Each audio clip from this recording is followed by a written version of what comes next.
Selamat Paskah, Romo. Selamat pagi, selamat Paskah untuk teman-teman semuanya. Sehat selalu. Mari kita mengawali perayaan Ekaristi kita pagi hari ini dengan doa lebih dahulu. Minta tolong teman-teman SSCC untuk mengawali perkuliahan kita dengan doa. Oke teman-teman, marilah kita berdoa. Dalam nama Bapa dan Putra dan Roh Kudus. Amin. Ya Allah Bapa di dalam kerajaan surga, kami bersyukur kepadamu atas segala berkat dan penyertaan-Mu kepada kami dari malam tadi hingga pagi hari ini. Kami mohon kepadamu, berkatilah kami, utuslah Roh Kudus-Mu untuk menerangi hati dan budi kami, sehingga apa yang kami dapatkan pada hari ini boleh bermanfaat bagi kehidupan kami. Doa dan harapan ini ya Tuhan, kami sampaikan kepadamu demi Kristus Tuhan dan Pengendara kami. Amin. Dalam nama Bapa dan Putra dan Roh Kudus. Amin. Terima kasih. Nah, kita masih akan melanjutkan beberapa pokok bahasan yang sudah mulai kita bahas sebelum kita memasuki break Paskah kemarin. Bahan yang kita bahas ini terutama dari bab 5 sampai bab 10 yang kita katakan ini penuh dengan kontroversi, konflik antara Yesus dengan para pemimpin Yahudi. Nah, di dalam LMS saya membagikan dua bahan yang bisa digunakan untuk memperoleh cukup banyak informasi ya di dalam pembahasan ini. Yang pertama itu adalah sebuah artikel Issue on the Translation of Hoi Judaioi. Dulu kita mengatakan ada satu istilah yang rupanya menjadi istilah teknis di dalam Injil Yohanes, yaitu Hoi Judaioi, orang-orang Yahudi, atau kalau dalam bahasa Inggris itu the Jews. Nah, rupanya ini istilah teknis yang tidak menyebut pada semua orang Yahudi, tapi pada kelompok tertentu di dalam masyarakat Yahudi. Dan kita sudah melihat itu ketika kita membahas Yohanes bab 9. Orang tua si buta itu orang Yahudi, tetapi dikatakan mereka takut kepada orang-orang Yahudi. Nah, ini yang akan dibahas di dalam teks ini, artikel ini, apa saja muatan makna kata Hoi Judaioi ini. Siapa sebetulnya yang dimaksud dengan the Jews, orang-orang Yahudi di dalam Injil Yohanes. Maka silakan teman-teman mencermati teks ini dan akan banyak informasi yang bisa diperoleh dari teks ini dan mencoba membuat catatan-catatan singkat tentang apa yang sebetulnya dimaksudkan kalau Yohanes atau penginjil Yohanes itu berbicara tentang orang-orang Yahudi di sini.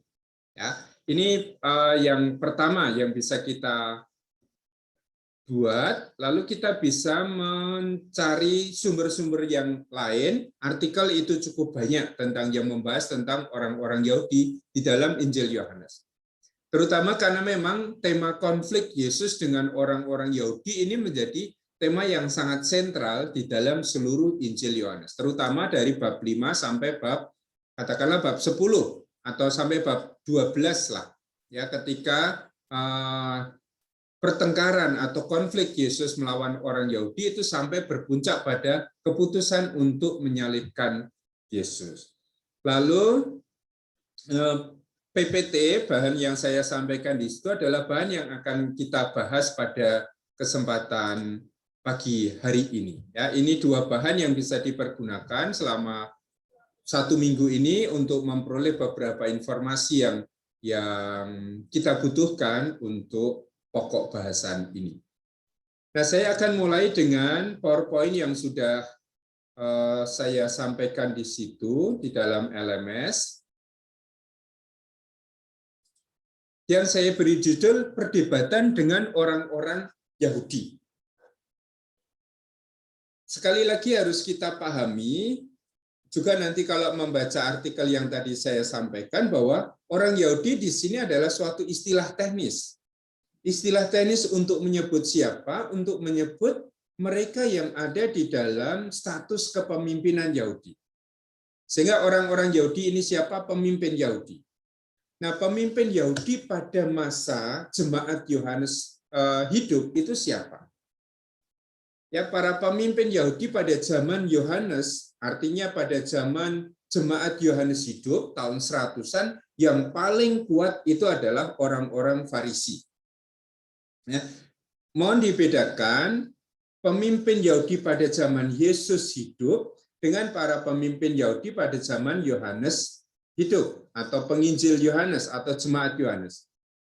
Kalau dalam masa Yesus, siapa yang menjadi pemimpin Yahudi adalah kelompok yang disebut Sanhedrin. Dan anggota Sanhedrin itu ada imam-imam kepala, ahli-ahli Taurat, dan para penatua. Jadi 3 kelompok ini yang menjadi unsur yang membentuk apa yang kita sebut sebagai Sanhedrin. Dan praktis ini adalah para pemimpin Yahudi. Nah, sesudah Yesus wafat tahun 70, kita ingat Bait Allah hancur. Kalau Bait Allah hancur, lalu praktis kelompok yang sangat bergantung pada Bait Allah itu juga pasti dengan sendirinya akan hancur. Nah, bisa kita tebak sejak sekarang siapa kelompok yang akan hilang dengan hancurnya Bait Allah. Pasti adalah kelompok para imam.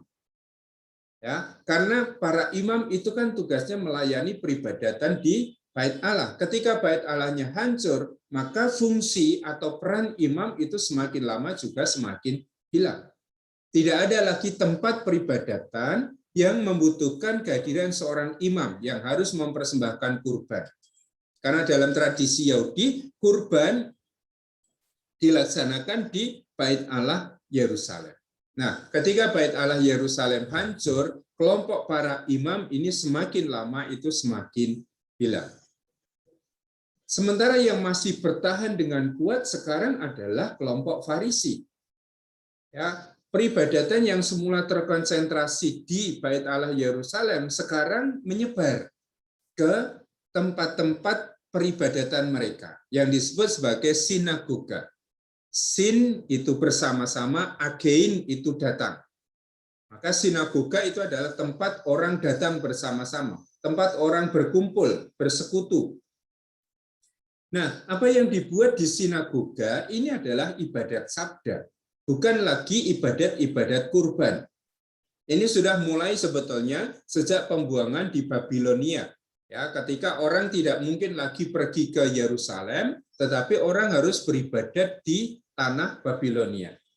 Maka mulai Esra, Nehemia itu mulai menciptakan suatu tata ibadat yang baru, yang tidak bertumpu pada kurban, tetapi bertumpu pada sabda Allah, pada kitab suci.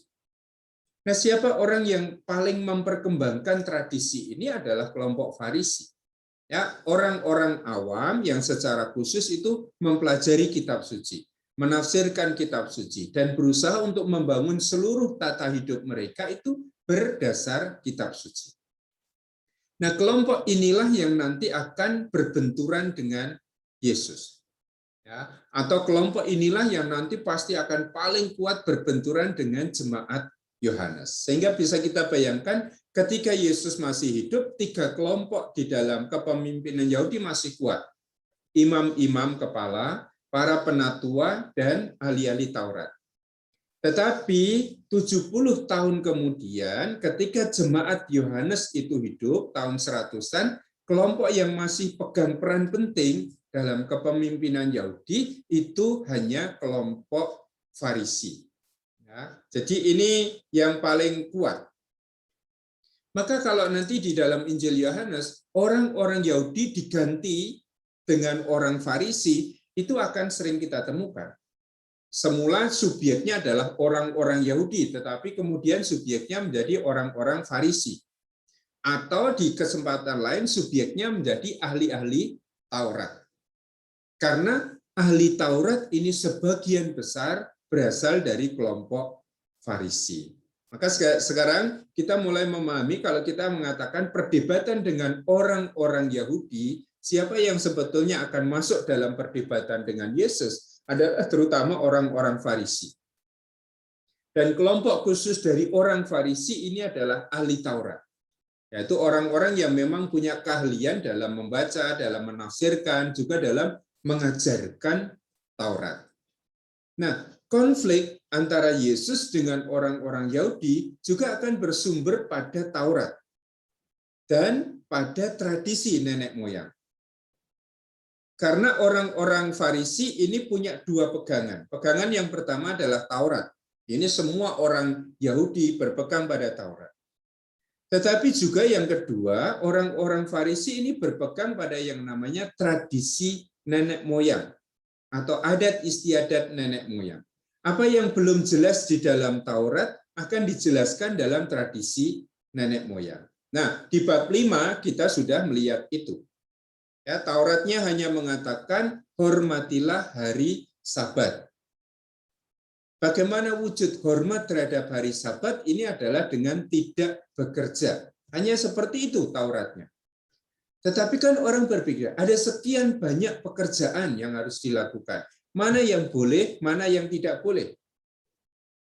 Nah, kemudian orang Farisi itu berusaha untuk menyusun, kalau saya tidak keliru, 36 pekerjaan yang tidak boleh dilakukan pada hari Sabat. Nah, 36 pekerjaan ini termasuk menyembuhkan orang. Nah, ini bukan Taurat, ini adalah tradisi nenek moyang, adat istiadat. Nah, dalam arti tertentu konflik Yesus dengan orang-orang Yahudi sebetulnya bersumber bukan pada Taurat, tetapi bersumber pada tradisi nenek moyang.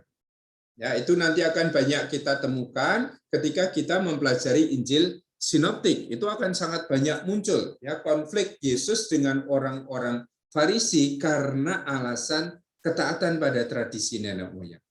Dalam hal ketaatan pada Taurat, Yesus sama dengan orang Farisi. 1 iota pun tidak akan disingkirkan dari hukum Taurat.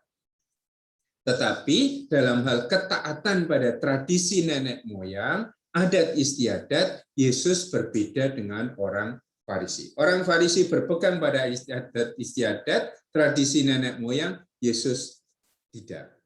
Nah, ini suasana yang nanti akan mewarnai bab 5 sampai bab 12. Ya, tentu saja sampai bab terakhir ya, karena ini konfliknya akan sampai di akhir. Tetapi suasana yang muncul di konflik bab 5 sampai bab 10 sampai bab 12, terutama perdebatan Yesus dengan orang-orang Yahudi ini. Nah, kali lalu kita sudah melihat bagian ini. Ya, di bab 5 kita temukan konflik pertama. Ketika Yesus menyembuhkan seorang yang sakit lumpuh di kolam Bethesda. Maka apa yang dibuat oleh Yesus itu dikatakan melanggar hari Sabat. Mengapa Yesus dikatakan melanggar hari Sabat? Karena dia menyembuhkan si lumpuh pada hari Sabat. Dan setelah dia menyembuhkan si lumpuh, dia menyuruh orang itu mengangkat tilamnya, mengangkat tempat tidurnya. Maka ada dua pekerjaan yang menurut orang Farisi tidak boleh dilakukan pada hari Sabat. Yang pertama adalah menyembuhkan orang, yang kedua adalah mengangkat beban. Ya, dalam satu peristiwa saja Yesus ini sudah dianggap melanggar hari Sabat. Nah, sekali lagi masalahnya, apakah menyembuhkan orang, mengangkat tilam itu dilarang di dalam Taurat? Tauratnya hanya mengatakan hormatilah hari Sabat. Dan cara kita menghormati hari Sabat adalah dengan tidak bekerja. Tetapi daftar pekerjaan apa yang dilarang tidak ada di dalam Taurat. Daftar pekerjaan yang dilarang itu ada di dalam tradisi nenek moyang, ada dalam adat istiadat, tata aturan yang dimiliki oleh orang-orang Farisi. Maka Yesus itu rupanya tidak sangat berpegang pada yang namanya adat istiadat. Juga pada hari Sabat dia bekerja. Juga pada hari Sabat dia menyembuhkan si lumpuh. Juga pada hari Sabat dia menyuruh supaya si lumpuh itu kemudian mengangkat tilamnya. Nah, ini menjadi titik konflik yang sekarang kita hadapi, yang sudah kita baca. Dan berhadapan dengan keberatan orang-orang Yahudi itu, Yesus menjawab, Bapakku bekerja sampai sekarang, maka aku pun bekerja. Nah, ini semangat hidup Yesus. ketika kita membaca prolog ya, Sang Firman itu turun ke dalam dunia, menjadi daging, menjadi manusia, apa yang mau diwartakan oleh Yesus adalah mewartakan Allah, yaitu Allah yang selalu bekerja, menjamin kehidupan dan keselamatan seluruh ciptaan. Maka juga pada hari Sabat, Allah bekerja.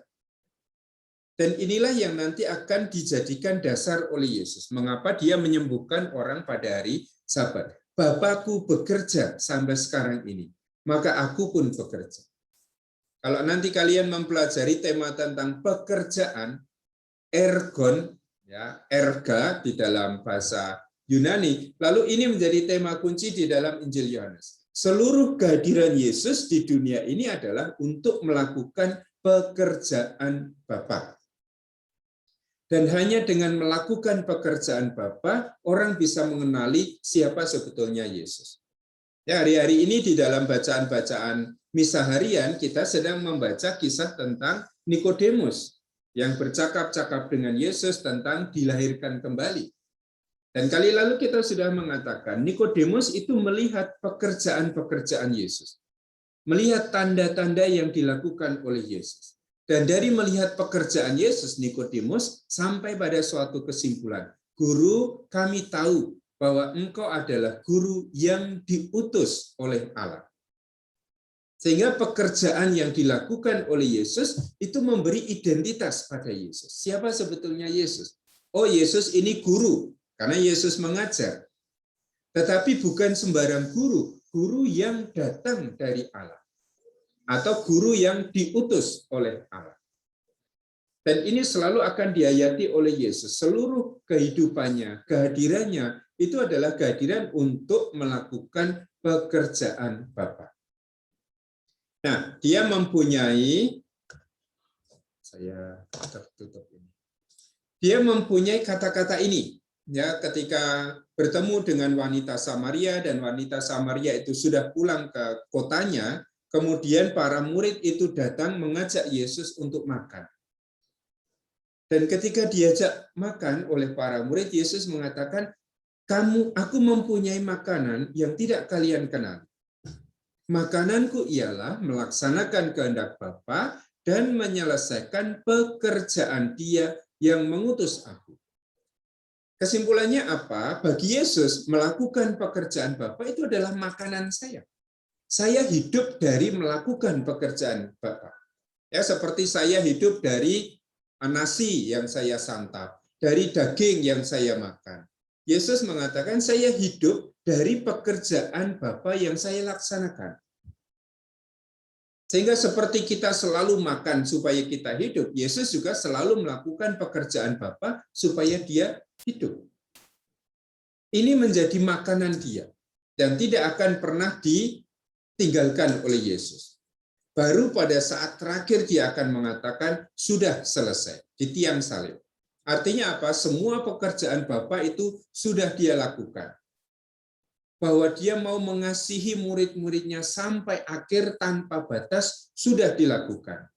Maka dia bisa mengatakan consumatum est, selesai, semua sudah selesai. Dan dia kemudian menyerahkan nyawanya kepada Bapa. Nah, ini prinsip hidup Yesus yang nanti akan selalu diulang-ulang, bahwa kehadirannya di dunia ini adalah kehadiran untuk melakukan kehendak Bapa. Nah, sekarang muncul persoalan. Kalau Yesus itu mengatakan, makananku ialah melaksanakan kehendak Allah dan menyelesaikan pekerjaan Dia yang mengutus aku, mungkin tidak ada penolakan dari orang Yahudi. Tetapi Yesus mungkin mengatakan, makananku ialah melaksanakan kehendak Bapa. Atau kalau di dalam bab 5 ini dikatakan, Bapakku bekerja sampai sekarang, maka aku bekerja. Seandainya Yesus mengatakan Allah bekerja sampai sekarang, maka aku pun bekerja, mungkin penolakan orang-orang Farisi tidak sekuat sekarang ini. Tetapi karena Yesus itu sudah mengganti Allah, ya, Adonai atau Yahweh itu dengan sebutan khusus Bapakku, maka Yesus ini sudah dianggap sebagai orang yang menyamakan diri dengan Allah, menghujat Allah. Nah, ini kekasan.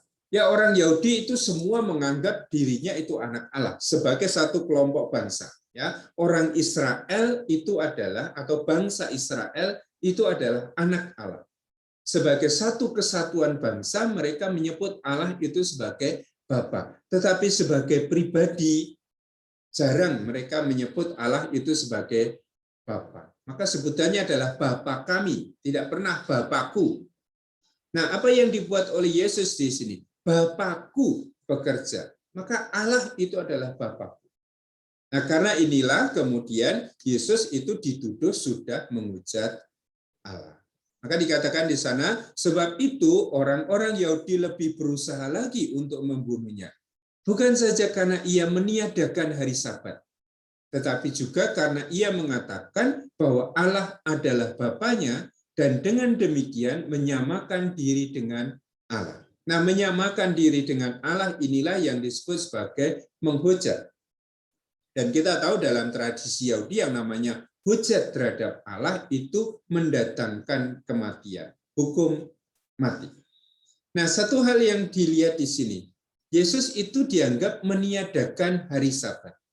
Menurut kacamata orang Farisi tentu saja. Ya, mengapa dikatakan meniadakan hari Sabat? Karena dia menyembuhkan orang, karena dia meminta orang itu untuk mengangkat tilamnya. Yang kedua, tuduhan yang lebih berat adalah bahwa Yesus menyamakan diri dengan Allah. Maka dia sudah menghujat Allah.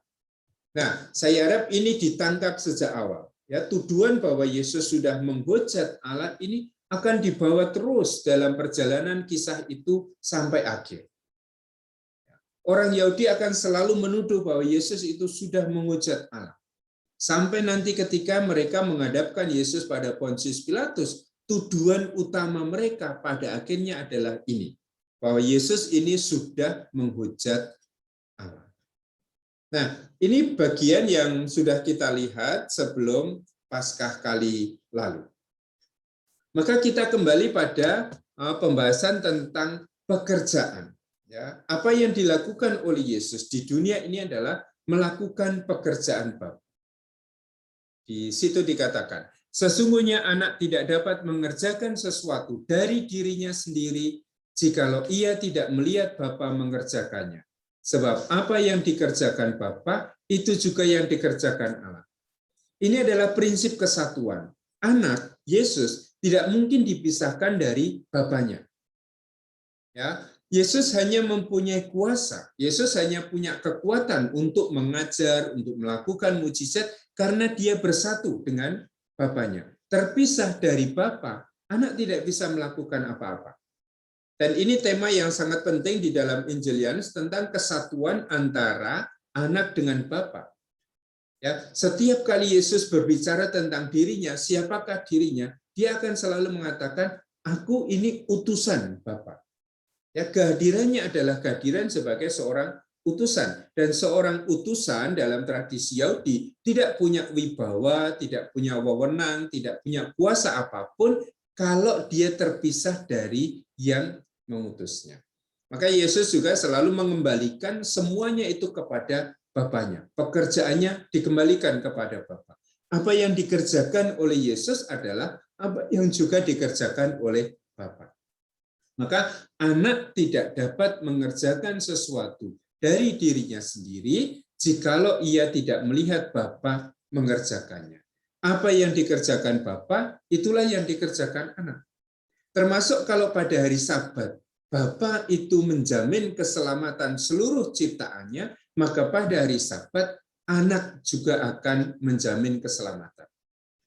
Kalau pada hari Sabat Allah tetap bekerja menyembuhkan orang yang sakit, pada hari Sabat anak juga tetap akan bekerja. Dan itulah landasan Yesus yang membuat dia melawan aturan-aturan orang Farisi, ya, atau tidak mengikuti tradisi orang-orang Farisi. Karena dia yakin bahwa pada hari Sabat Allah bekerja.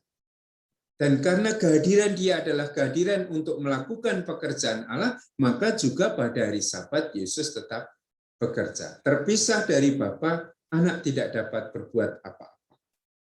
Nah, apa saja pekerjaan Bapa yang dibahas oleh Yesus di dalam bagian-bagian ini?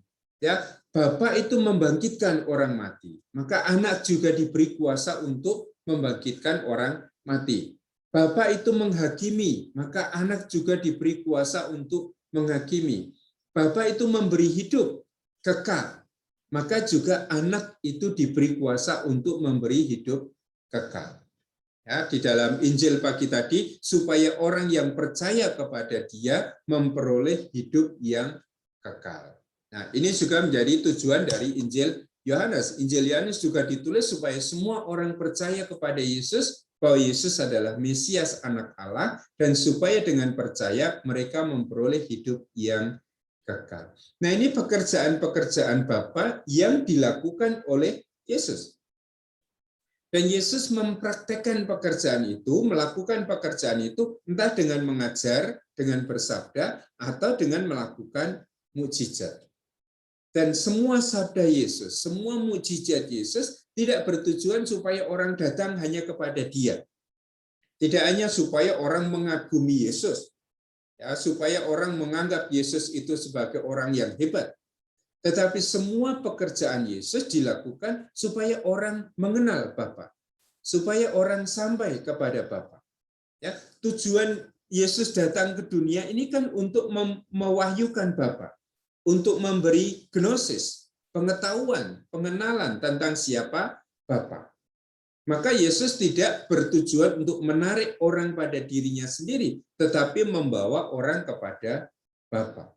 Dan ini pola relasi yang nanti akan selalu terulang. Kalau saya itu mewartakan Yesus, saya tidak menarik orang pada diri saya sendiri. Kalau saya memberi kesaksian tentang Yesus, saya tidak menarik orang pada diri saya sendiri. Tetapi saya memberi kesaksian supaya orang sampai kepada Yesus. Ya, ingat di bab 1 model kemuritan itu, ya, orang memberi kesaksian tentang Yesus bukan supaya orang datang kepada si saksi itu, tetapi supaya orang datang kepada Yesus. Yohanes Pembaptis memberi kesaksian bukan supaya muridnya terus-menerus ikut dia, tetapi supaya muridnya itu pada akhirnya pergi kepada Yesus. Nah, ini pola yang dalam hidup beriman kita sampai sekarang pun pasti masih akan berlanjut. Apalagi kita yang ditugaskan nantinya untuk menjadi pewarta-pewarta Injil, pemberita firman, yang tidak pernah bertujuan supaya orang datang kepada saya, mengagumi saya, mengatakan, Romo ini hebat, suster ini hebat. Semua kesaksian yang kita berikan itu bertujuan mengantar orang pada Bapa. Semua pengajaran Yesus, semua mukjizat-mukjizat Yesus bertujuan untuk membawa orang itu kepada Bapa. Ingat di bab 9 ketika para murid bertanya, kalau orang ini buta sejak lahirnya, siapa yang berdosa? Orang ini sendiri atau orang tuanya? Ya, Yesus hanya mengatakan semuanya itu terjadi supaya genaplah yang digandaki oleh Allah, yaitu orang bisa mengenal siapa Bapa.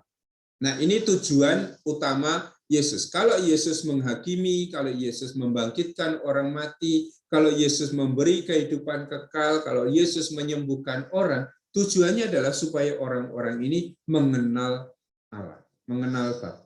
Ini satu kunci untuk memahami kisah-kisah di dalam Injil Yohanes. Baik, saya berhenti sebentar. Apakah ada pertanyaan lebih dahulu atau komentar? Silakan.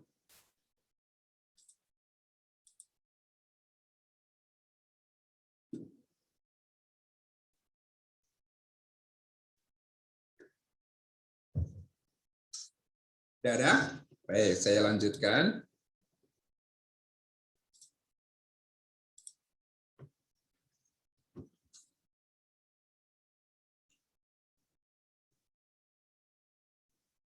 Masih di dalam bab 5, ya, kalau tadi tentang pekerjaannya, di dalam bab 5 ini kita masih temukan juga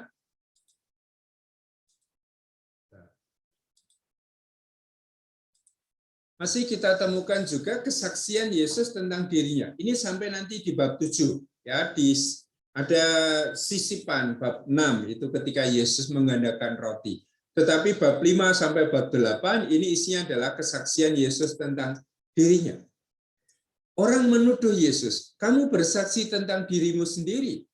Nah, kalau orang bersaksi tentang diri sendiri, lalu kesaksiannya itu dianggap tidak sah, tidak valid. Kalau saya memberi kesaksian tentang diri saya sendiri di dalam persidangan, maka kesaksian saya tidak sah. Kalau saya harus membela diri saya dalam satu kasus persidangan, saya harus mencari dua saksi yang bisa memberi kesaksian tentang saya. Nah, sekarang tuduhan orang Farisi terhadap Yesus adalah kamu bersaksi tentang dirimu sendiri. Nah, Yesus sekarang akan menjelaskan bahwa yang bisa memberi kesaksian tentang dia bukan hanya dirinya sendiri, tetapi ada beberapa pihak yang bisa memberi kesaksian tentang siapa sebetulnya Yesus.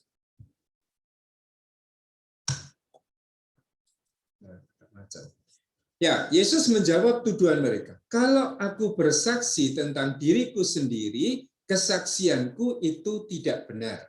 Nah, berarti ini sesuai dengan prinsip pengadilan di dalam tradisi Yahudi. Orang tidak bisa memberikan kesaksian untuk dirinya sendiri. Dan Yesus mengatakan, kalau aku bersaksi tentang diriku sendiri, kesaksianku tidak benar. Maka di sini ada kalau aku bersaksi tentang diriku sendiri. Maka Yesus mengatakan, aku tidak bersaksi tentang diriku sendiri. Ada pihak-pihak lain yang bisa memberikan kesaksian itu. Nah, siapa saja? Ya, ada Yohanes Pembaptis yang sudah memberi kesaksian tentang siapa Yesus. Ya, kamu mendengarnya, tetapi kamu kemudian tidak menaruh kepercayaan pada Yohanes Pembaptis ini. Ada saksi lain, pekerjaan-pekerjaan Bapa. Apa yang dilakukan oleh Yesus itu memberi kesaksian tentang siapa Yesus. Yang pada intinya mau mengatakan semua pekerjaan Yesus itu memberi kesaksian bahwa Yesus berasal dari Bapa. Bahwa Yesus diutus oleh Bapa. Bahwa dia tidak bekerja dari dirinya sendiri. Maka tadi saya katakan Nikodemus itu dengan melihat tanda-tanda pekerjaan Yesus, dia membuat kesimpulan, engkau adalah guru yang datang dari Allah. Engkau adalah guru yang diutus oleh Allah. Sehingga pekerjaan Yesus itu memberi kesaksian tentang siapa dia. Selain Yohanes Pembaptis, pekerjaan Bapa juga Bapa sendiri. Bapa sendiri yang memberi kesaksian tentang siapa Yesus. Misalnya Bapak itu menyatakan kepada Yohanes, kalau nanti ada orang dan di atas orang itu turun roh dalam wujud merpati, dialah anak Allah. Ya, dan ini dikatakan oleh Yohanes. Yohanes itu bersaksi, Yohanes tidak berdusta bahwa dia adalah anak Allah. Dari mana Yohanes memperoleh informasi itu? Dari Allah yang memberi kesaksian kepada dia. Maka Bapa juga memberi kesaksian. Selain itu, kitab suci juga memberi kesaksian. Kalau di dalam kisah panggilan, Filipus itu mengatakan, kami telah menemukan dia yang ditulis oleh Musa dan para nabi. Itu maksudnya adalah, kami telah menemukan Mesias yang diwartakan di dalam kitab suci, yang ditulis oleh Musa, yang ditulis oleh para nabi. Sehingga kitab suci itu memberi kesaksian tentang siapa sebetulnya Yesus. Ya, bahwa Yesus adalah Kristus, bahwa Yesus adalah anak Allah. Nah, ini beberapa pihak yang oleh Yesus itu dikatakan bisa memberi kesaksian tentang siapa sebetulnya Yesus. Tetapi meskipun sudah ada sekian banyak kesaksian, juga kesaksian-kesaksian yang mantap seperti diberikan oleh Yohanes Pembaptis, orang-orang Yahudi ini tetap tidak percaya. Mereka tidak percaya akan siapa Yesus. Dan ini akan menjadi karakter yang selalu kita temukan di dalam diri orang-orang Yahudi. Ya, orang Yahudi itu selalu akan karakternya tetap dari awal sampai belakang. Karakternya adalah menolak untuk percaya. Meskipun sudah melihat pekerjaan Yesus, mereka tidak percaya. Meskipun sudah mendengar perkataan Yesus, mereka tidak percaya. Mendengar kesaksian tentang Yesus, tidak percaya juga. Padahal di dalam bagian awal kita mengatakan orang bisa sampai pada kepercayaan akan Yesus kalau melihat tanda. Nah, orang-orang Yahudi ini sudah melihat sekian banyak tanda yang dikerjakan oleh Yesus, tapi mereka tidak percaya. Orang-orang Yahudi ini sudah mendengar pengajaran Yesus, bahkan menginterogasi Yesus. Tetapi sesudah Yesus menjelaskan, sesudah Yesus mengajar pun mereka tetap tidak percaya. Maka ini yang disebut flat character. Ya, karakter yang flat, yang datar-datar saja. Dari awal sampai akhir itu seperti itu. Ya, orang tidak menaruh kepercayaan kepada Yesus. Ini ciri orang-orang Yahudi. Maka siapa orang Yahudi? Mereka adalah para pemimpin yang tidak percaya kepada Yesus. Ada tidak pemimpin Yahudi yang menaruh kepercayaan pada Yesus? Ya, dalam kisah-kisah yang sudah kita baca sampai bab 5, kita temukan tidak orang Yahudi yang menaruh kepercayaan pada Yesus. Pemimpin Yahudi yang pada akhirnya percaya kepada Yesus. Ya, itu kita temukan paling tidak di dalam diri Nikodemus. Nikodemus itu pemimpin Yahudi, anggota Sanhedrin, tetapi dia melihat pekerjaan Yesus. Dia datang kepada Yesus, mendengar pengajaran Yesus. Sampai pada akhirnya dia menaruh kepercayaan pada Yesus. Di dalam bab 12 juga dikatakan, banyak dari para pemimpin Yahudi yang percaya kepada Yesus. Tetapi sembunyi-sembunyi karena takut. Sehingga sebetulnya ada juga beberapa orang dari kelompok pemimpin Yahudi yang pada akhirnya percaya kepada Yesus. Tapi sebagian besar pada umumnya orang-orang Yahudi, para pemimpin itu tidak menaruh kepercayaan pada Yesus. Nah, ini yang menjadi ciri dari orang Yahudi. Maka siapa orang-orang Yahudi yang dimaksud di situ adalah para pemimpin yang tidak menaruh kepercayaan kepada Yesus. Atau yang menolak untuk percaya kepada Yesus. Ya, saya kembali ke ini, nanti bisa dilihat kembali yang sudah saya berikan di LMS itu. Kalau tadi tentang dirinya, sekarang Yesus bicara tentang ajarannya. Ya, dari manakah ajarannya itu berasal? Orang mengagumi apa yang diajarkan oleh Yesus. Kalau di dalam Injil-Injil sinoptik itu yang ada hanya orang takjub, kagum pada apa yang diajarkan oleh Yesus. Karena dia mengajar dengan kuasa, tidak seperti ahli Taurat kita. Nah, di dalam Injil Yohanes tidak ditampilkan seperti itu. Tetapi juga ada nuansa pengajaran Yesus itu dikagumi oleh banyak orang. Maka orang mulai bertanya, dari mana asal-usul pengajarannya ini? Ya, di bab 7 orang mulai bertanya, bagaimana orang ini mempunyai pengetahuan demikian tanpa belajar? Ya, maksudnya tanpa belajar, mereka kan tahu Yesus itu bukan dari kelompok imam. Mereka tahu bahwa Yesus itu bukan kelompok Farisi. Ya, kalau kelompok Farisi itu berarti sudah umur 13 tahun itu akan dididik di dalam tradisi Yahudi. Belajar dalam tradisi Yahudi itu.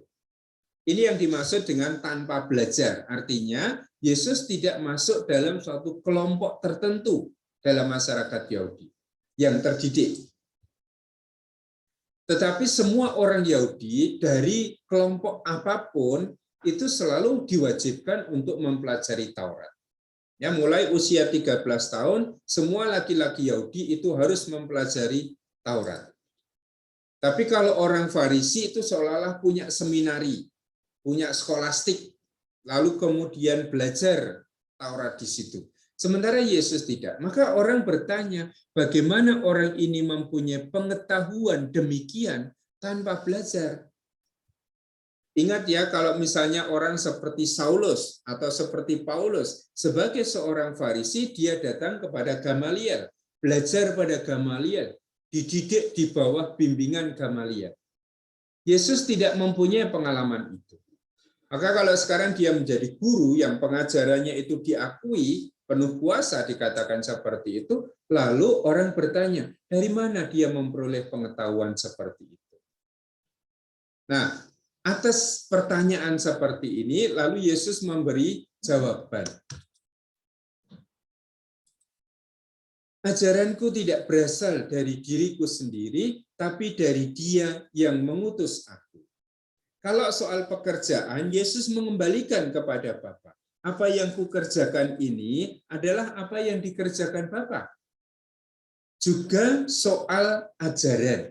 Ya, ajaranku ini tidak berasal dari diriku sendiri. Ajaranku tidak berasal dari diriku sendiri. Sama seperti tadi. Ya, pekerjaanku, apa yang kulakukan tidak berasal dari diriku sendiri, tetapi dari Dia yang mengutus aku. Juga ajaran Yesus ini dikatakan oleh Yesus berasal dari Dia yang mengutus aku. Nah, siapa yang mengutus aku itu adalah Bapa. Kesimpulannya apa? Yesus mau mengatakan ajaranku, pengetahuanku ini berasal dari Bapa. Sama dengan pertanyaan yang sudah kita bahas tadi. Mengapa engkau menyembuhkan pada hari Sabat? Dan pertanyaan itu akan mengembalikan kita semua pada prinsip yang tadi sudah dikatakan oleh Yesus. Pekerjaannya, ajarannya, dirinya sendiri itu berasal dari Bapa. Maka sekarang ketika Yesus berkonfrontasi dengan orang-orang Yahudi dan pokok konfrontasinya adalah Yesus menyembuhkan orang pada hari Sabat, lalu Yesus mengatakan ini, jikalau seorang menerima sunat pada hari Sabat, supaya jangan melanggar hukum Musa, mengapa kamu marah kepadaku? Karena aku menyembuhkan seluruh tubuh seorang manusia pada hari Sabat. Kan di dalam hukum Taurat, hukum Musa ada aturan. Semua laki-laki Yahudi pada hari yang ke-8 harus disunat. Nah, kalau hari ke-8 itu jatuh pada hari Sabat, orang tetap menyunatkan anak itu. Ya kan? Nah, berarti pada hari Sabat pun mereka melakukan pekerjaan yang sebetulnya tidak boleh dilakukan. Demi apa? Demi jangan melanggar hukum Musa. Karena kalau saya sampai menyunatkan anak saya pada hari yang ke-9, berarti saya sudah melanggar hukum Musa.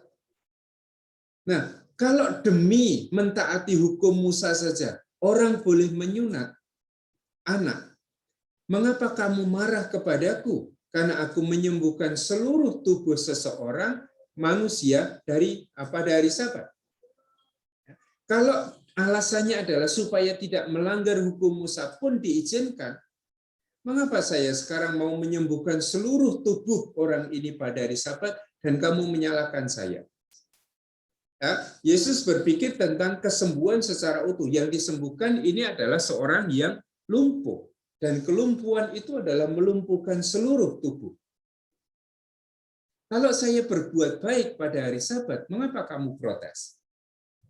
Nah, itu di dalam Injil Sinoptik dikatakan, kalau lembumu terperosok ke dalam lubang, ke dalam sumur pada hari Sabat, bukankah kamu juga bekerja untuk mengangkat lembu itu?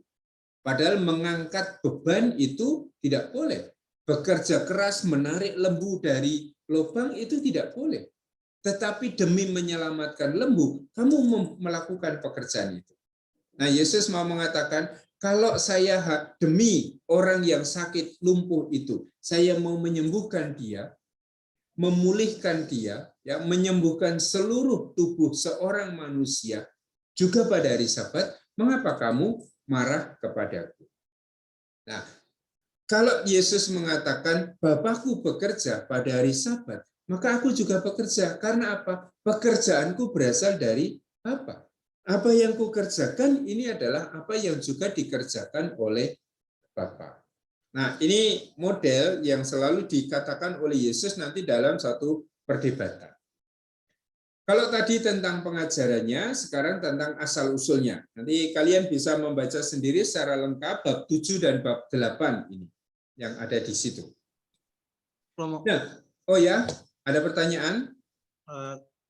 Berkaitan dengan bab 7 ini saya punya tanggapan, juga bisa jadi pertanyaan juga, Romo. Ya. Tentang ini loh, pengajaran Yesus tadi yang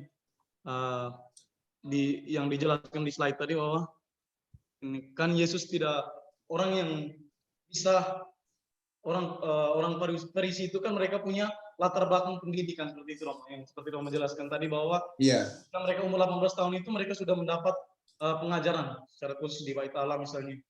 Lalu dalam Injil Yohanes ini Yesus itu ini loh, dia mengetahui ajaran hukum-hukum itu juga dengan baik. Yang kalau kita lihat dengan baik di Injil Yohanes ini, Yesus memahami hukum Yahudi itu dengan baik.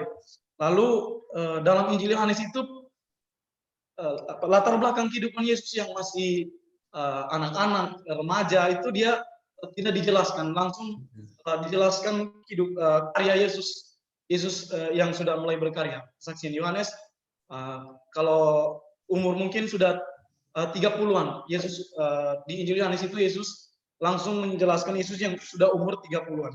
Jadi saya berpikir bahwa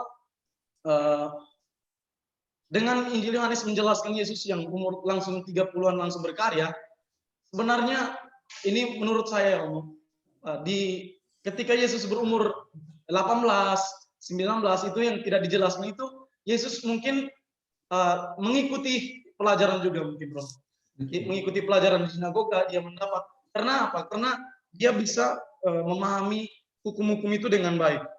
Lalu ini alasan pertama. Lalu alasan kedua tadi, ajaran ini bukan berasal dari diriku sendiri. Yesus mengatakan bahwa itu bukan dari dirinya sendiri.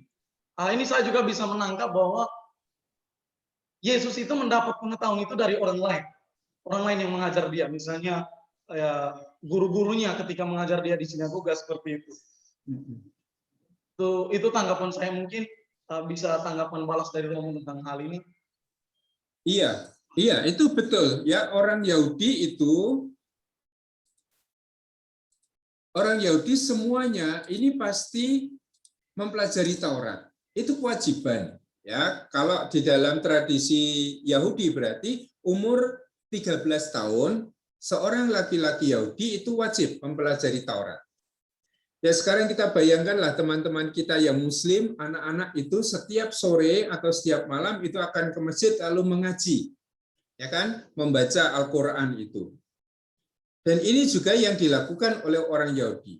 Ya, setiap anak-anak laki-laki Yahudi yang berumur 13 tahun ke atas wajib mempelajari Taurat. Termasuk juga wajib mengaplikasikannya, mentaatinya, karena dianggap sudah cukup dewasa ini. Nah, sebagai seorang Yahudi yang baik, Yesus pasti juga masuk dalam tradisi ini. Mengapa saya bisa mengatakan Yesus orang Yahudi yang baik? Karena dididik oleh orang tuanya. Ya, dikatakan ketika Yesus berumur 12 tahun, dikatakan orang tuanya mengajak Yesus ke Bait Allah Yerusalem. Nah, seperti pada tahun-tahun sebelumnya, itu berarti terulang terus. Dalam arti ini lalu tampak bahwa Yusuf dan Maria itu mendidik Yesus di dalam tradisi Yahudi yang baik. Meskipun Yesus itu belum diwajibkan untuk merayakan Paskah di Yerusalem karena umurnya baru 12, tetapi Yesus diajak ke sana. Dan kalau ini terulang dari tahun ke tahun, berarti kita bisa membayangkan Yesus sebetulnya memperoleh pendidikan dalam tradisi Yahudi yang baik. Tidak bisa kita bayangkan bahwa Yesus tidak belajar Taurat kok tiba-tiba ngerti Taurat. Tidak mungkin. Ya, pasti Yesus juga di dalam tradisi. Meskipun tidak seperti Saulus misalnya, yang datang kepada Gamaliel, seorang guru yang hebat. Tetapi kan di Nazaret ada sinagoga. Ya, di Nazaret ada tempat pertemuan orang-orang Yahudi. Dan Yesus akan belajar di situ. Ada dalam ibadat bersama. Maka tidak wajib bahwa orang harus datang ke Yerusalem untuk menemui guru-guru Yahudi yang hebat pada waktu itu. Tapi di sinagoga-sinagoga setempat, orang bisa memperoleh pendidikan yang baik tentang Taurat itu.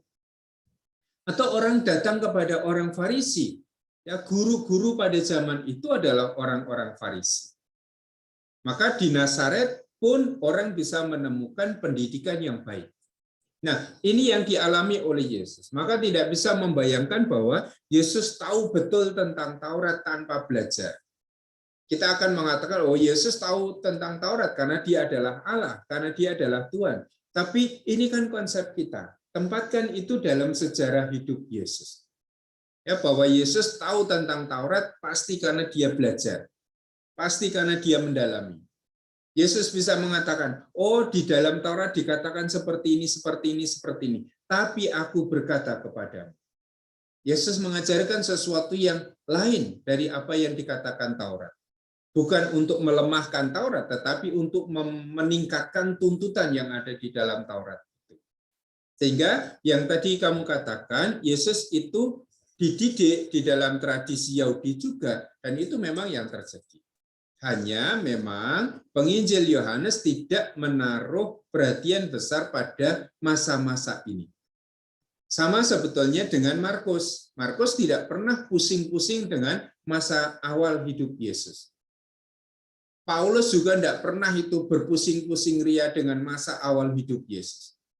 Ya, bahwa Yesus itu hadir dengan kecakapan seperti itu, pasti karena dia juga masuk dalam tradisi pendidikan Yahudi. Nah, ini yang menjadi bekal bagi Yesus untuk mengajar. Semua yang sudah dia peroleh dalam tahap pendidikan, formasi, katekese Yahudi inilah yang kemudian diwartakan oleh Yesus. Sehingga kita bisa mengatakan, meskipun Injil Yohanes tidak berbicara tentang Yesus yang lahir sampai usia 30 tahun, penginjil Yohanes itu mengandaikan Yesus dididik di situ. Nah, di dalam bab 7 lalu orang mengatakan juga dia tahu dari mana asal-usulnya. Bab 7 ayat 27. Tetapi tentang orang ini, tentang Yesus, kita tahu dari mana asalnya. Tetapi bila mana Kristus datang, tidak ada seorang pun yang tahu dari mana asalnya. Maka orang-orang Yahudi itu menolak Yesus karena apa? Karena tahu asal-usulnya Yesus. Yesus itu dari mana toh? Oh, Yesus bukan kelompok imam, Yesus itu bukan kelompok para pemimpin, Yesus bukan dari kelompok Farisi. Maka mereka tidak menaruh kepercayaan pada Yesus.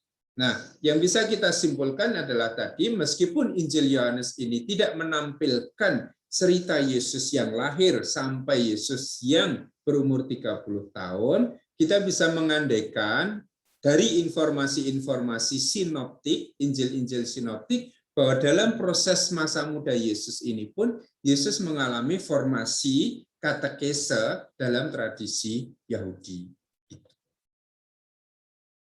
Apakah jelas yang saya maksud? Bisa dipahami atau ada tanggapan lain? Oke, terima kasih. Baik, ada tanggapan lain atau pertanyaan lain?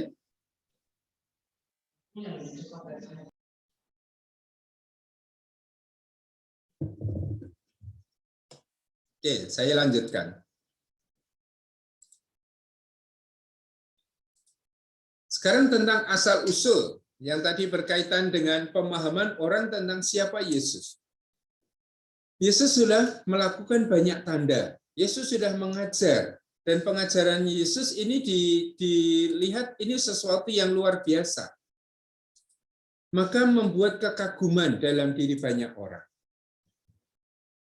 Orang sudah berusaha untuk menangkap Yesus. Tetapi sampai pada saat itu pun orang Yesus itu masih bisa dengan leluasa mengajar. Maka orang mulai berpikir, mungkinkah pemimpin kita benar-benar sudah tahu bahwa dia adalah Kristus? Karena para pemimpin sudah membuat keputusan, mari kita tangkap Yesus. Tapi kok sampai sekarang Yesus tidak ditangkap? Yesus masih mengajar, Yesus masih melakukan mukjizat-mukjizat. Maka rakyat kebanyakan mulai bertanya, mungkinkah pemimpin kita benar-benar sudah tahu bahwa ia adalah Kristus? Mengapa tidak ditangkap? Padahal mereka sudah memutuskan untuk menangkap Yesus. Nah, atas pertanyaan ini, mungkinkah dia adalah Kristus? Lalu orang mencoba mencari jawaban. Nah, jawabannya salah satunya adalah tadi, bila mana Kristus datang, tidak ada seorang pun yang tahu dari mana asalnya. Di ayat 27. Ini keyakinan orang Yahudi. Kristus itu akan datang suatu ketika kelak. Dari mana dia datang, tidak seorang pun tahu. Artinya tidak ada yang tahu asal-usul keluarganya. Padahal orang Yahudi tadi dikatakan di ayat 27 mengatakan, tetapi tentang orang ini kita tahu dari mana asalnya. Ya, kita tahu Yesus itu dari Nazaret, kita tahu Yesus itu mengajar semula di Galilea dan seterusnya. Kita tahu asal-usulnya. Kita tahu keluarganya. Padahal kalau Mesias itu datang, tidak seorang pun yang tahu dari mana datangnya. Nah, atas dasar pengetahuan inilah lalu mereka menolak untuk percaya pada Yesus. Ingat Yesus yang ditolak oleh orang-orang Nazaret di dalam Injil Lukas. Meskipun orang-orang yang ada dalam rumah ibadat di kota itu terkagum-kagum pada pengajaran Yesus, tapi mereka menolak Yesus. Dan mengapa mereka menolak Yesus? Karena mereka tahu asal-usulnya. Bukankah dia ini tukang kayu? Bukankah dia ini anak Maria? Bukankah saudara-saudaranya masih ada bersama dengan kita? Mengapa mereka menolak untuk percaya kepada Yesus? Karena alasan ini. Keyakinan bahwa kalau Kristus datang, tidak seorang pun tahu dari mana asalnya. Nah, sekarang kita tahu dari mana asalnya Yesus. Yesus berasal dari Nazaret. Yesus anaknya Yusuf. Yesus anaknya Maria. Oh, kalau begitu, dia bukanlah Kristus. Karena kalau Kristus datang, tidak ada seorang pun yang tahu dari mana asalnya. Ya, jadi ini perdebatan. Apakah Yesus itu memang adalah Kristus? Dan salah satu pokok perdebatan di sini adalah tentang asal-usul. Kalau Kristus datang, tidak seorang pun tahu dari mana asalnya. Nah, mereka tahu Yesus datang dari mana. Yesus berasal dari mana? Orang-orang Yahudi tahu. Kesimpulannya, mereka lalu menolak untuk menaruh kepercayaan pada Yesus. Tetapi ada sesuatu yang tidak mereka ketahui, yang akan dikatakan oleh Yesus di sini. Memang aku kamu kenal, dan kamu tahu dari mana asalku, dari mana aku berasal, dari kota mana, dari keluarga mana, kamu tahu. Namun aku datang bukan atas kehendakku sendiri, tetapi aku diutus oleh Dia yang benar, yang tidak kamu kenal. Dan ini adalah gambaran prolog. Ya, ketika Yesus ada di dunia ini, Dia menjadi daging, tinggal bersama dengan kita, dan kita melihat kemuliaan Allah. Ini yang kita kenal. Tetapi asal-usul asali Yesus yang berasal dari Bapa tidak dikenal oleh orang Yahudi. Nah, kita yang membaca Injil Yohanes sejak di prolog, kita tahu bahwa Yesus itu berasal dari Allah.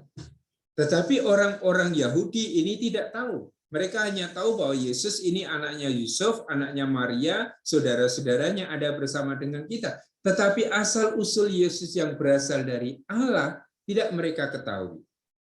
Ya, maka Yesus mengatakan, namun aku datang bukan atas kehendakku sendiri, tetapi aku diutus oleh Dia yang benar, yang tidak kamu kenal. Aku datang dari Dia, dan Dialah yang mengutus aku.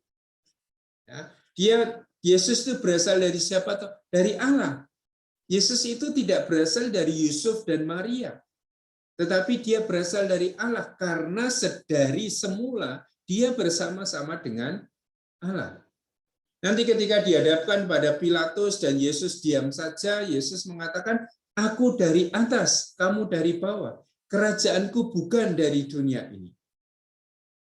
Yang dikenali oleh orang-orang Yahudi adalah asal-usul ragawi Yesus. Asal-usul fisik Yesus. Dari keluarga Maria, dari keluarga Yusuf itu. Tetapi asal-usul asali Yesus dari Bapa itu tidak dikenali oleh orang-orang Yahudi.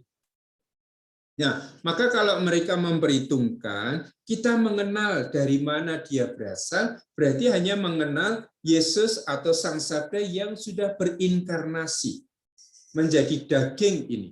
Tetapi sebelum Dia berinkarnasi, Sang Sabda ini sudah ada, bersama-sama dengan Allah. Dan ini yang tidak mereka kenali. Nah, penginjil Yohanes itu berusaha untuk memperkenalkan misteri ini. Bahwa sebelum Yesus berinkarnasi menjadi daging, Dia sudah ada dalam bentuk firman, sabda yang bersama-sama dengan Allah. Nah, Ini yang kemudian memunculkan perbedaan pandangan antara orang Yahudi dengan Yesus. Orang Yahudi hanya melihat asal-usul Yesus di dunia ini, sementara Yesus melihat asal-usul dirinya dari Allah. Dalam diri Sang Firman yang bersama-sama dengan Allah itu. Nah, lalu mereka berusaha untuk menangkap dia, tetapi tidak seorang pun menyentuhnya. Berkali-kali orang-orang Yahudi itu berusaha untuk menangkap Yesus, tetapi tidak seorang pun itu menyentuhnya. Lalu muncul perdebatan yang lain. Kalau memang dari asal-usulnya dia itu bukan Kristus, sekarang bagaimana dengan pekerjaannya? Apabila Kristus datang, mungkinkah ia mengadakan lebih banyak mujizat daripada orang ini? Orang mengatakan, baiklah, dari asal-usul kita tahu Yesus dari mana.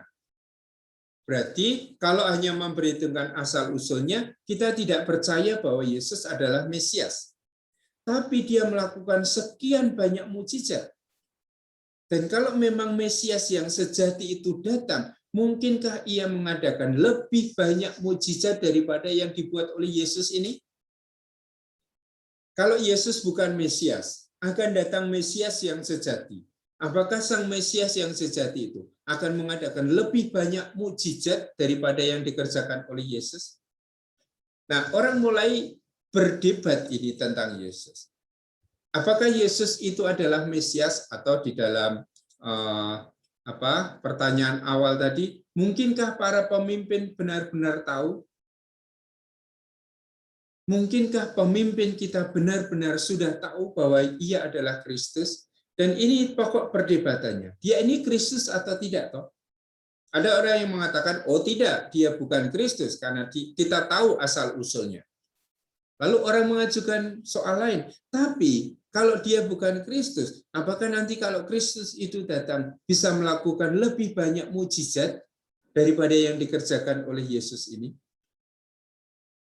Nah, sekali lagi, lalu tanda-tanda, mukjizat, pekerjaan-pekerjaan Yesus itu menampilkan siapa sebetulnya Yesus.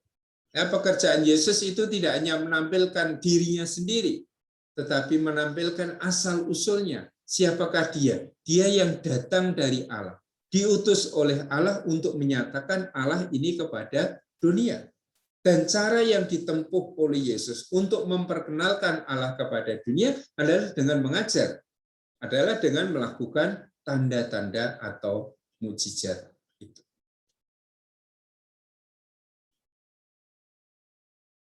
Oke, ada pertanyaan lebih dahulu?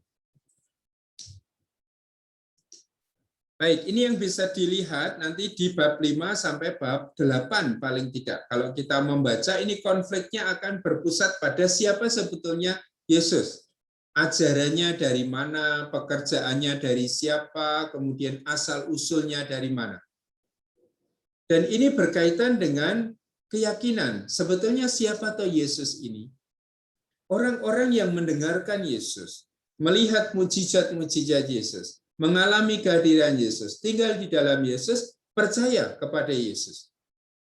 Tetapi ada sekelompok orang yang meskipun sudah mendengar Yesus, meskipun sudah mengalami sekian banyak mujizat dari Yesus, tetap bertahan untuk mengatakan, saya tidak percaya kepada Yesus. Itulah sebabnya dalam pertemuan awal saya mengatakan, melihat tanda saja tidak cukup. Mengalami mujizat yang dikerjakan oleh Yesus saja tidak cukup membawa orang pada iman. Mendengar kesaksian tentang Yesus pun tidak cukup. Bahkan juga kesaksian yang keluar dari mulut Yesus.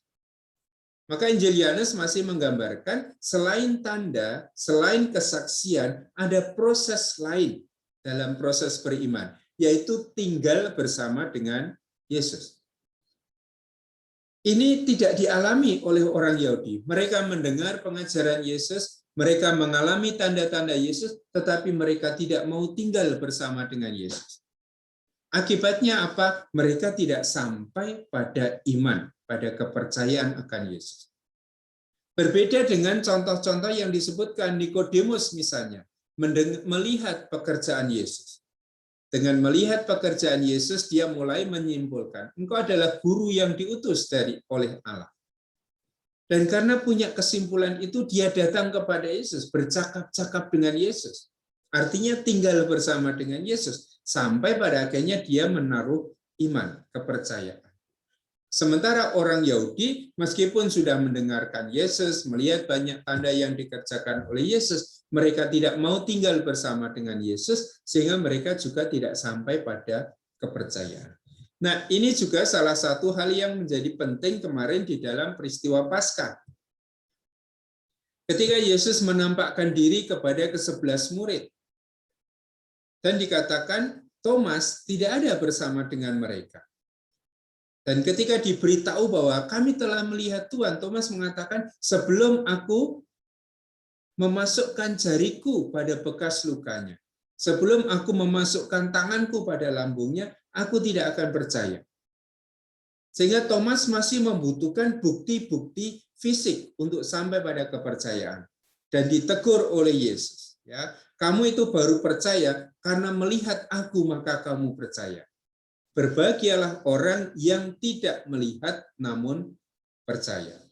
Nah, maka itu situasi yang juga sedang dihadapi oleh jemaatnya Yohanes yang disebut jemaat sub-apostolik, sesudah para rasul. Mereka tidak mengalami Yesus, tidak mendengar kata-kata Yesus, tidak melihat mujizat-mujizat Yesus. Yang mereka terima hanya kesaksian. Kesaksian dari murid yang dikasihi ini. Tetapi orang yang mendengar kesaksian pun cukup kalau dia masuk dalam perjumpaan dengan Yesus. Ya, maka ketemu fisik saja tidak cukup, melihat tanda saja tidak cukup.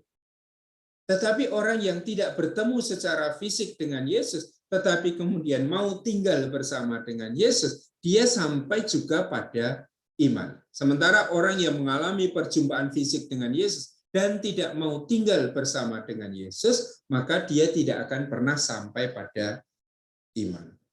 Nah, ini model katekese juga yang pasti akan selalu berlaku untuk zaman kita ini. Ya, kita ini mengajar besok, berkhotbah, memberi renungan, ya, memberi banyak materi seminar misalnya. Apa tujuannya?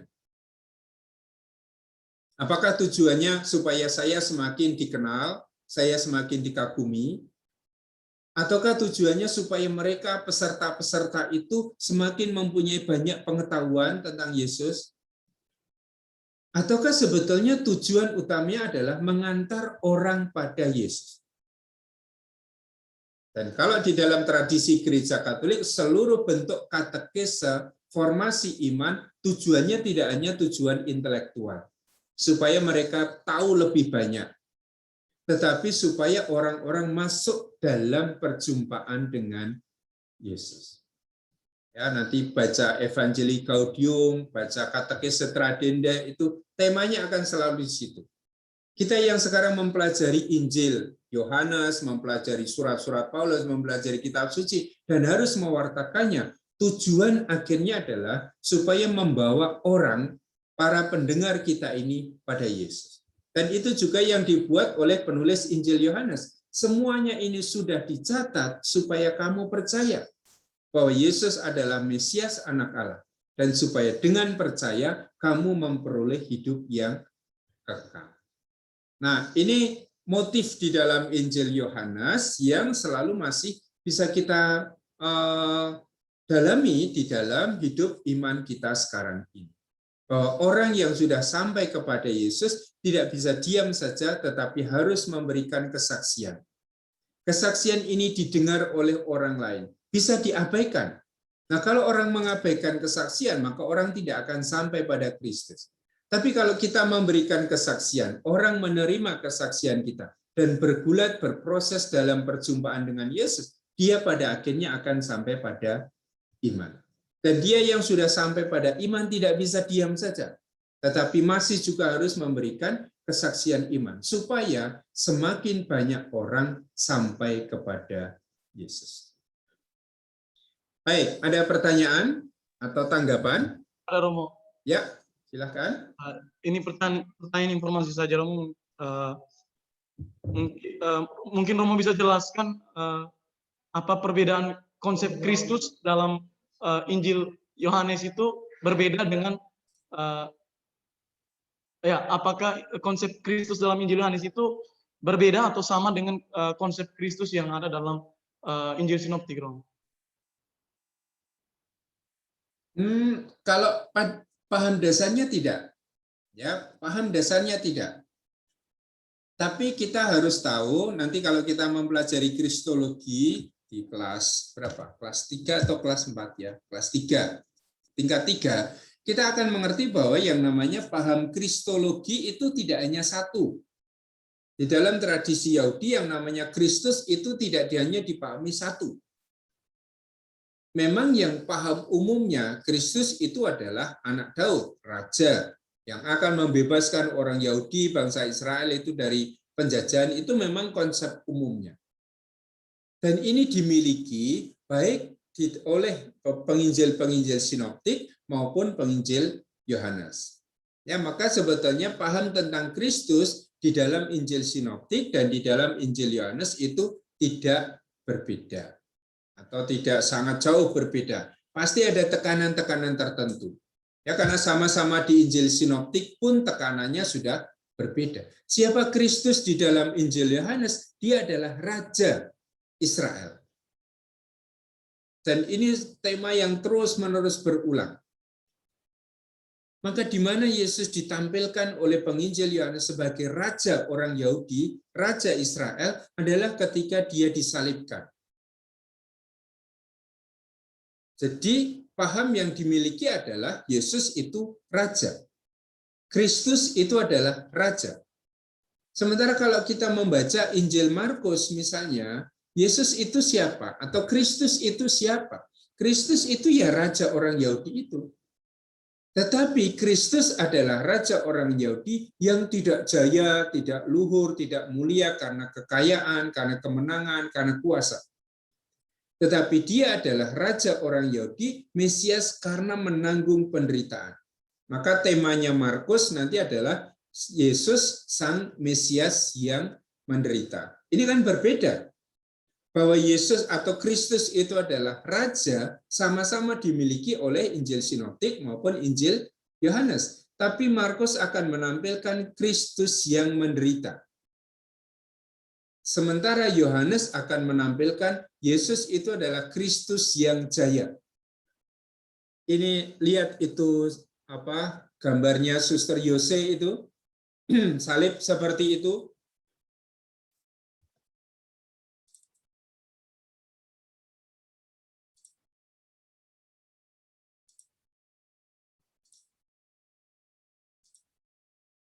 Ya, gambar-gambar salib ikon seperti ini yang berasal dari gereja timur itu menggambarkan konsep kristologi di dalam Injil Yohanes.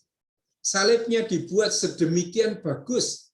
Karena apa? Karena itulah tempat Yesus, sang raja Israel itu bertahta. Sang Mesias bertahta di mana? Di salib. Salib itu disebut sebagai saat Yesus ditinggikan, saat Yesus dimuliakan, bukan saat Yesus menderita. Ya, sama-sama pemahaman tentang Kristus, Markus mengatakan Kristus yang menderita. Sementara Yohanes mengatakan Kristus yang dimuliakan, Kristus yang ditinggikan, Kristus yang diluhurkan karena dia adalah raja orang Yahudi. Ya, maka di sini kita bisa mengatakan bahwa paham tentang Kristus atau kristologi di dalam Injil Yohanes itu sama dengan di dalam Injil-Injil sinoptik. Hanya tekanannya berbeda. Masing-masing penginjil itu punya cara yang khas, cara yang khusus untuk menampilkan Yesus itu sebagai Kristus. Begitu? Oke. Semoga jelas ya. Sudah. Ada pertanyaan lain? Ada Romo. Ya, silakan. Ini mengenai konsep raja, Yesus sebagai raja ini, Romo. Jadi kan dalam peristiwa Paskah itu kan waktu Pilatus bertanya kepada Yesus, itu kan konsep pembicaraan mereka itu lebih kepada Yesus yang sebagai raja. Jadi dia dihukum karena ia adalah raja bangsa, raja orang Yahudi. Nah, raja ini kan mengenai konsep kekuasaan juga. Yang ingin saya tanyakan, lalu Pilatus, lalu si siapa? Kaisar, itu konsep kekuasaan mereka itu dipahami sebagai apa begitu? Misalnya kalau raja punya kekuasaan, kalau Pilatus sama Kaisar itu seperti apa konsep kekuasaan mereka? Ya, Pilatus dan pemimpin Romawi ini pasti lebih menganggap kekuasaan politik karena mereka orang-orang politik, orang-orang militer. Ya, jadi yang dipahami oleh orang-orang Romawi, terutama Pilatus, soal kekuasaan ini adalah kekuasaan militer atau politik, karena mereka adalah orang-orang politik.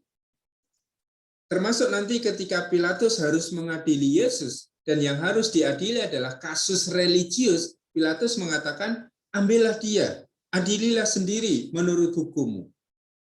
Karena persoalan yang sedang diajukan kepada Pilatus bukan soal politik, bukan soal kemiliteran, tetapi soal paham keagamaan. Yesus sudah menghujat Allah. Maka Pilatus tidak mau menghakimi, bukan kekuasaan saya, bukan wewenang saya. Orang seperti Pilatus itu masih memahami yang namanya kekuasaan itu adalah kekuasaan politik, kekuasaan militer. Maka kalau ada orang yang mengganggu status kemiliteran itu atau stabilitas politik di dalam wilayahnya, pasti dia akan bertindak. Ya, kita mengenal bahwa yang namanya orang yang menyebut diri sebagai Kristus itu ada banyak. Dan berapa banyak para pemimpin pemberontakan yang menyatakan diri sebagai Kristus yang akhirnya dibasmi oleh Pontius Pilatus. Karena yang dipikirkan adalah kekuasaan dalam arti status politik ini. Kalau ada gangguan atas status politik ini, lalu mereka pasti akan disingkirkan. Herodes juga seperti itu. Herodes itu siapa toh? Herodes ini kan hanya raja bonekanya Romawi, yang sebetulnya tidak punya kuasa apa-apa atas Israel. Dia meskipun menjadi raja, dia tunduk penuh pada kekuasaan Romawi. Tetapi ketika ada orang yang mau mengganggu kekuasaannya, dia bunuh mereka. Anaknya sendiri dibunuh, mertuanya dibunuh. Karena curiga bahwa anaknya, mertuanya ini akan merebut kekuasaan dari dia. Maka sekali lagi dalam hal ini kekuasaan yang dipahami pun kekuasaan yang sangat politis. Sementara dalam pemahaman tentang Mesias, Mesias itu memang digambarkan sebagai raja. Tetapi bukan hanya raja yang sifatnya politis seperti itu. Kita ingat janji tentang Mesias itu kan ada di kitab 2 Samuel bab 7. Allah berjanji melalui Nabi Nathan akan memberikan anak keturunan bagi Daud yang akan meraja selama-lamanya. Dan dialah yang nanti disebut sebagai Mesias. Dan Mesias itu akan disebut sebagai anakku, anak Allah. Ya, kerajaannya itu akan bertahan selama-lamanya. Sehingga gagasan mesianik itu tidak hanya memuat gagasan politik. Dia adalah raja Israel, maka itu politik. Tetapi dia adalah anak Allah yang akan selalu membawa orang dalam ketaatan kepada Allah. Ini adalah sisi religius. Peran seorang Kristus, peran seorang Mesias tidak hanya peran politik, tetapi juga peran religius, membawa orang sampai kepada Allah. Nah, seluruh raja Yahudi itu sebetulnya adalah raja teokratis. Dia memang seorang raja, tetapi memerintah atas nama Allah atau dengan kuasa Allah. Dia tidak menjadi penguasa dengan kekuatannya sendiri, tidak menjadi raja dari dirinya sendiri, tetapi dia menjadi raja karena dipilih oleh Allah. Nah, konsep kristologi seperti ini yang juga masih dikembangkan dalam tradisi Perjanjian Baru. Yesus itu Kristus, raja orang Yahudi, bukan karena dirinya sendiri, tetapi karena dia berasal dari Allah. Maka bedanya adalah kalau dalam pemahaman Herodes, pemahaman Pontius Pilatus, pemahaman Kaisar, yang namanya kuasa itu adalah kuasa politik ini. Karena memang mereka adalah orang-orang politik, orang-orang militer. Sementara yang namanya Kristus, paham Kristus sendiri tumbuh tidak dalam konteks politik, tetapi tumbuh dalam konteks religius Yahudi. Bahwa dia adalah seorang Yahudi, anak keturunan Daud yang akan membawa orang pada kesetiaan akan Allah. Maka anak keturunan Daud yang justru membuat orang serong melawan Allah akan dikatakan ia melakukan apa yang jahat di mata Allah. Karena dia memang raja, tetapi tidak membawa orang Israel dalam kesetiaan kepada Allah. Tetapi justru membawa orang Israel untuk menyimpang dari Allah. Menyembah dewa-dewi asing. Menyembah Baal, menyembah Aserah, menyembah Molok, dan seterusnya. Itu bedanya. Jadi kalau Kristus itu raja orang Yahudi, secara politis adalah raja, tetapi juga secara religius dia adalah orang yang harus membawa bangsa Israel itu kepada Allah. Bisa dipahami? Ya, Romo. Oke, terima kasih. Ada yang lain? Baik. Oh, kita sudah habis waktu. Oke, nanti yang saya berikan di dalam artikel yang ada di dalam LMS itu coba dibaca sambil menemukan beberapa poin informasi penting yang ada di situ. Saya akan melanjutkan nanti minggu depan itu Yohanes bab 11-12. Itu puncak dari konflik yang sudah dibangun dari bab 5. Ya, bab 12 itu praktis menjadi transisi dari bagian pertama Injil Yohanes yang kita sebut sebagai kitab tanda, ya tanda-tanda yang dikerjakan oleh Yesus itu memunculkan kekaguman tetapi juga memunculkan penolakan dan akan berpuncak pada peristiwa Lazarus di bab 11. Nah, bab 12 ini transisi dari kitab tanda menuju pada kitab kemuliaan. Maka bisa dibaca artikel itu sambil juga membaca Injil Yohanes bab 11 sampai bab 12 untuk minggu depan. Baik teman-teman, karena waktu kita tanggung tinggal 7 menit, kita akhiri pertemuan kita. Silakan menggunakan waktu selanjutnya untuk belajar sendiri. Terima kasih, mari kita akhiri pertemuan kita dengan tanda kemenangan Kristus. Dalam nama Bapa dan Putra dan Roh Kudus. Amin. Terima kasih, selamat belajar, sampai bertemu kembali.